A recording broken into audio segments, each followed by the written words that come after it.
ദൃശ്യത്തിൽ കാണുന്നത്. തിരുവമ്പാടി വിഭാഗത്തിന്റെ ആനകൾ പുറത്തേക്ക് എഴുന്നള്ളും. 15 ഗജവീരന്മാരെയാണ് തിരുവമ്പാടി വിഭാഗത്തിൻ്റെത്.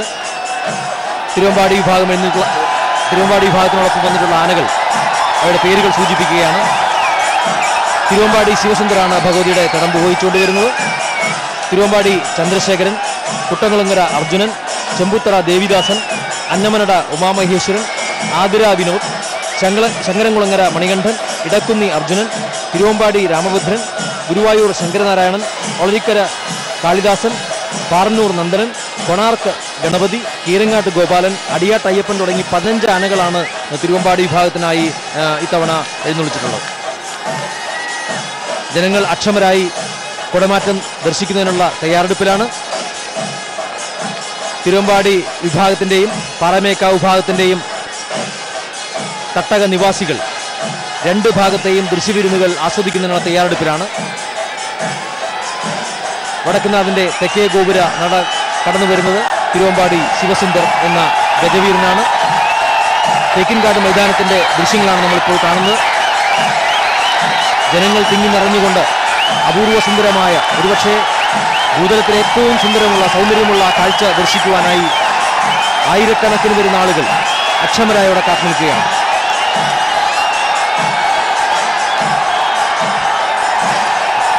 മാറാൻ വേണ്ടി തയ്യാറാക്കിയ വർണ്ണക്കുടകൾ ആണ് നമ്മളിപ്പോൾ കണ്ടുകൊണ്ടിരിക്കുന്നത്. ഒരു സെറ്റ് കുടകൾ ഈ സ്ഥലത്ത് എത്തിക്കണമെങ്കിൽ അതിൻ്റെ പിന്നിലുള്ള അധ്വാനം അല്പം കൂടുതലാണ്. നമുക്ക് മനസ്സിലാക്കിയാൽ മതിയാവും.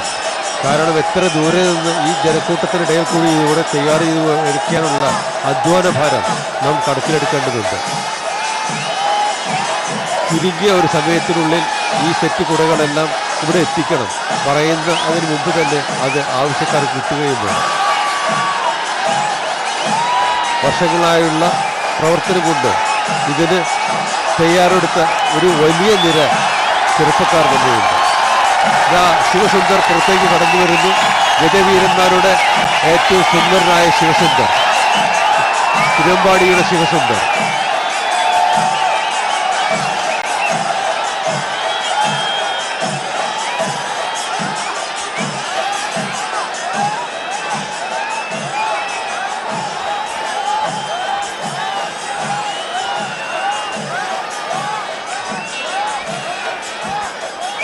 തിരുവമ്പാടി വിഭാഗത്തിന്റെ ശിവസുന്ദർ പുറത്തേക്ക് എഴുന്നള്ളുകയാണ്. അതിമനോഹരമായ കാഴ്ചയാണ്. തിരുവമ്പാടി വിഭാഗത്തിന്റെ ആന ഇതാ ഭഗവതിയുടെ തിടമ്പും വഹിച്ചുകൊണ്ട് വരികയാണ്.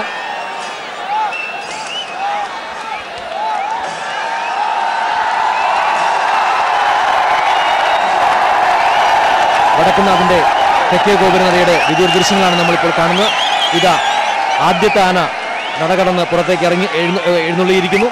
ഇതിന് പുറകിലായി മറ്റ് 14 ആനകൾ കൂടി പുറത്തേക്ക് കടക്കുന്നതോടെ കുടമാറ്റത്തിന് അരങ്ങൊരുങ്ങും.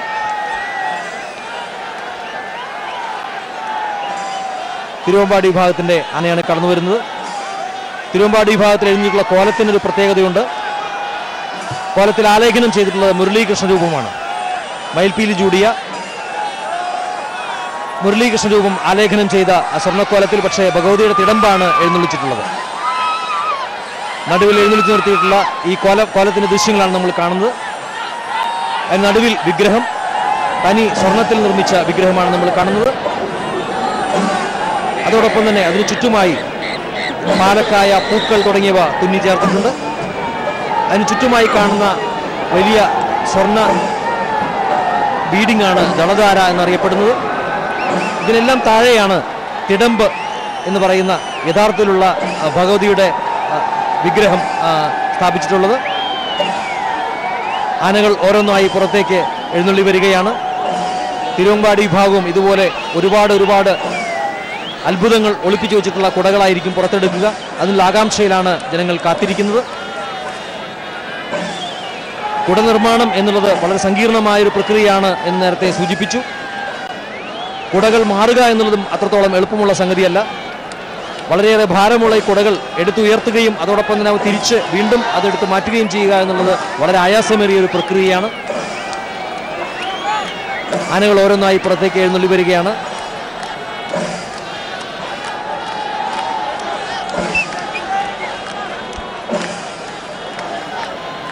ആകാംക്ഷാഭരിതരായ ജനക്കൂട്ടം തിരുവമ്പാടി ഭാഗത്തു നിന്ന് വരുന്ന ഓരോ ഗജവീരനെയും എതിരേൽക്കാനും വേണ്ടി ആഹ്ലാദ പ്രകടനം നടത്തുകയാണ്. 15 ഗജവീരന്മാരും പുറത്തു വന്നതിന് ശേഷം മാത്രമേ കുടമാറ്റം നടക്കുകയുള്ളൂ എന്നവർക്കറിയാം. അതുകൊണ്ട് അവർ തിടുക്കം കാണിക്കുകയാണ്. പക്ഷേ 15 ഗജവീരന്മാരെ ഈ മനുഷ്യർക്കിടയിൽ കൂടി പുറത്തേക്ക് എഴുന്നള്ളിച്ച് കൊണ്ടുവരിക എന്നുള്ള അത്ര എളുപ്പമുള്ള കാര്യമല്ല. പക്ഷേ ചെയ്തുകൊണ്ടിരിക്കുകയാണ്.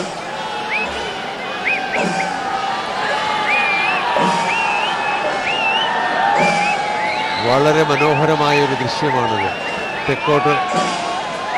തെക്കേ ഗോപുരത്തിൽ നിന്ന് ഓരോ ആനകളായി പുറത്തേക്ക് വരുന്നത്.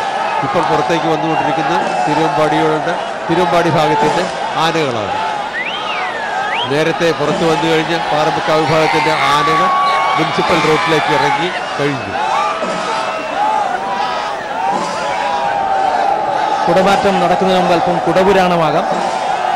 തിരുവമ്പാടി പാറമേക്കാവ് ഭാഗങ്ങൾ കുടമാറ്റം ആരംഭിക്കുന്നത് തികച്ചും യാദൃച്ഛികമായിട്ടാണെന്ന് പറയപ്പെടുന്നു.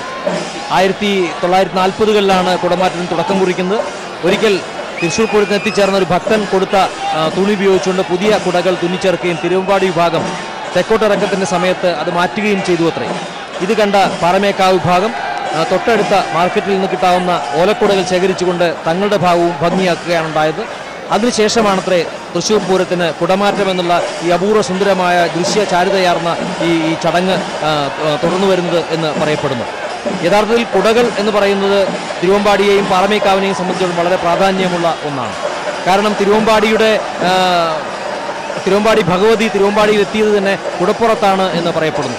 അവിടെയുള്ള ഒരു തിരുമേനി കൊടുങ്ങല്ലൂർ ഭഗവതിയെ ഭജിക്കുകയും അങ്ങനെ ഒരു ദിവസം ഭജിച്ചതിന് ശേഷം തിരിച്ച് ഇല്ലത്തെത്തിയപ്പോൾ തൻ്റെ കുടയിൽ ഭഗവതി ഒരുമിച്ച് എത്തിച്ചേരുകയും ഇല്ലത്ത് സ്ഥാപിച്ച കുട അനക്കാൻ പറ്റാതാവുകയും ചെയ്തു എന്നുള്ളതാണ് ഐതിഹ്യം.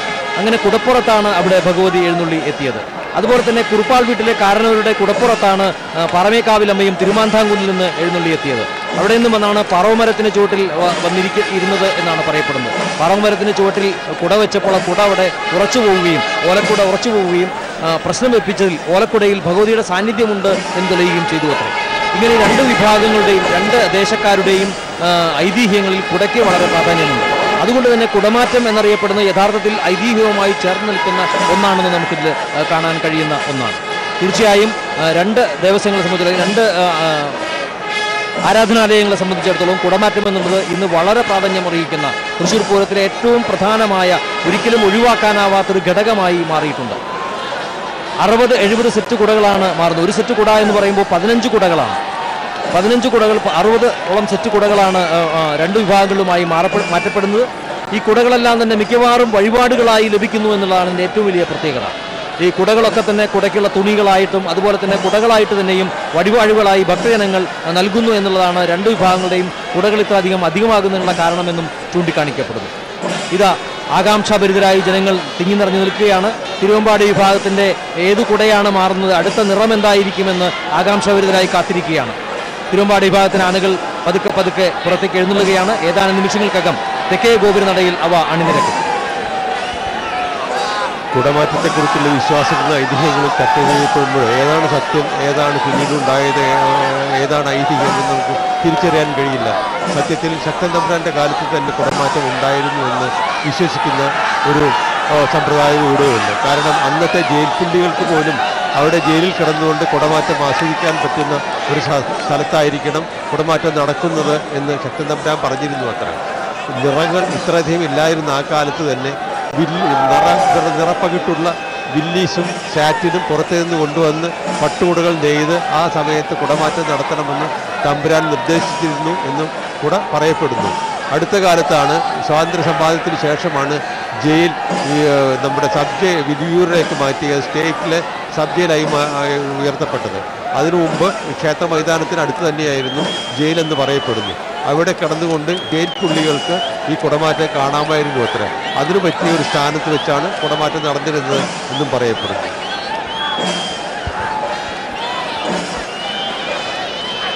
അഴകളവുകളുടെ തമ്പുരാൻ എന്ന് വിശേഷിപ്പിക്കപ്പെടുന്ന തിരുവമ്പാടി ശിവസുന്ദറിൻ്റെ ഇരുവശവുമായി 7 ആനകൾ വീതം ഇരുന്നപ്പോൾ തിരുവമ്പാടി വിഭാഗത്തിൻ്റെ കുടമാറ്റത്തിനുള്ള ആനകളുടെ നിര ഇതാ തയ്യാറായി കഴിഞ്ഞിരിക്കുന്നു.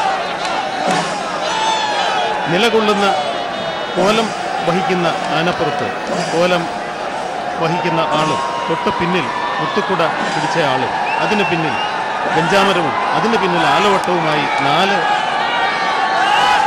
ആൾക്കാരാണ് കോലം അല്ലെങ്കിൽ തിടമ്പ് ഏറിയ ആനപ്പുറത്തുണ്ടാകുക. ഇരുവശങ്ങളിലുമായി കാണുന്ന 7 ആനപ്പുറത്ത് മുത്തുക്കുട പിടിക്കുന്ന ഒരാൾ, ആലവട്ടം ധരിച്ചിരിക്കുന്ന ഒരാൾ, വെഞ്ചാമരം വീശുവാനായി മറ്റൊരാൾ, അങ്ങനെ 3 ആൾ വീതം 7 ഇരുവശങ്ങളിലുമായി 7 പേരും 14 ആനപ്പുറത്ത് 3 വീതവും ഇരുവിഭാഗങ്ങളിലുമായി അണിനിരക്കുകയാണ്.